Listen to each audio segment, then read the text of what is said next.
Hello, my name is Angela Smith. I will be doing my third and last video of the blood circulation.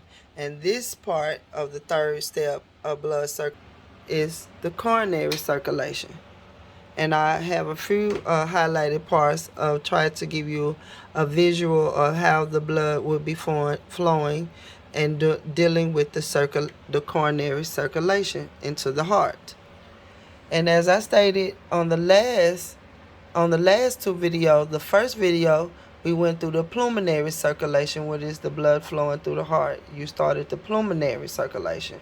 And then once you went that, you was dealing with deoxygenated blood coming in and processing and turning into oxygenated blood, which it has you a systematic circulation.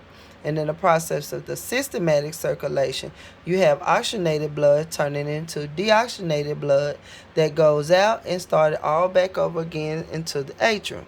However, in the midst of beginning the systematic circulation, I stated there's two circulation that's going on.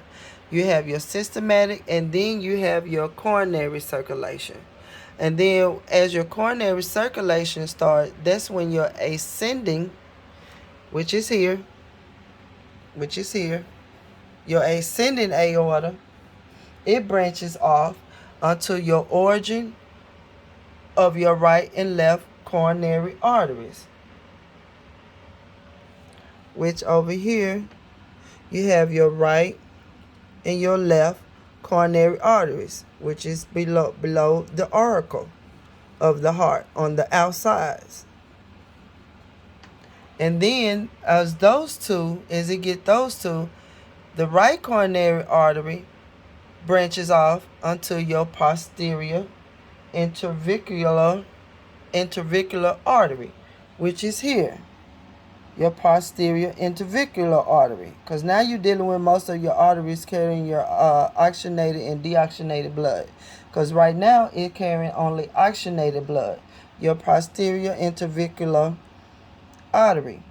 And then it also branches off into your marginal artery, which is here, your right marginal artery. Marginal artery. Yeah, that's pronounced right. Your right marginal artery.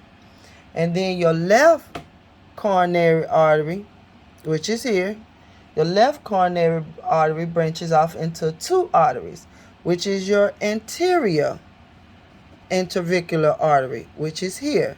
It is closer to your apex, and it's still oxygenated blood. And then it branches off into your circumflex artery, which is here, and it's below your auricles. And right now you're still dealing with your oxygenated blood.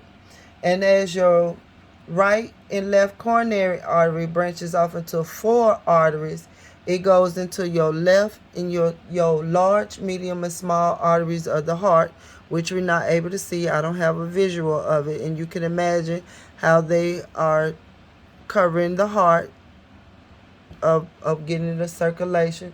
Then it got the interiors of the heart, in which now your oxygenated blood has getting ready to go into your capillaries, and they turn into deoxygenated blood, which is give O2 to the heart and picks up O2.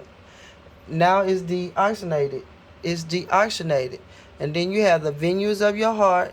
Then you have your small, medium, and large veins of the heart. And then you go to your coronary sinuses, which is here, your coronary sinuses, which is your left ventricle and your right atrium. Your left ventricle and your left atrium. My apologies, because you're still on the left side of dealing with the apex. And once it goes through that circulation, that coronary circulation, it goes back onto your right atrium.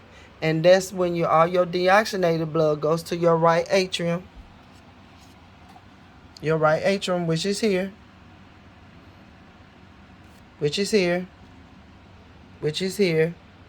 And because it comes through and it starts all over again. As you see, I explained three circulation. The first one, on my first video, I explained the pulmonary circulation. which is the blood flow, and it starts off with your deoxygenated, and it turns into oxygenated. And once it get through with your pulmonary circulation, the oxygenated blood goes into a systematic circulation and a coronary circulation. And as you see, once it goes through your coronary circulation, you have all that oxygenated blood. All that oxygenated blood turns into deoxygenated blood, because your capillary, once it gets your capillaries are giving O2 to the heart, which is your heart, giving O2 to your heart, and it picks up CO2. And it takes the venues of your heart to your small, medium, large veins of the heart and your coronary sinuses, and it goes all the way back into your right atrium. And I thank you.